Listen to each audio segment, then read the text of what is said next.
ಸರಿ ಆಯ್ತು, tomato chutney coin idli ಮಾಡ್ಕೊಡ್ತೀನಿ. Tomato chutney coin idli. ಲೇ, ಒಂದು ಟೊಮೊಟೊ ಸಾಕಾಗುತ್ತೇನೆ?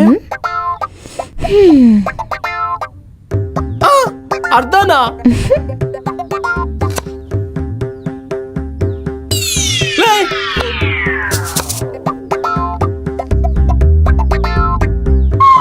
ಕೇಳಿದ್ರೆ ಬೇಡ, ಕೇಳಿದ್ರೆ ಅದರಲ್ಲೂ ಅರ್ಧ ಮಾಡ್ತಾಳೆ. ಈರುಳ್ಳಿ ಏನು ಈ ರೇಂಜಿಗೆ ಕೊಳ್ತೋಗಿದೆ?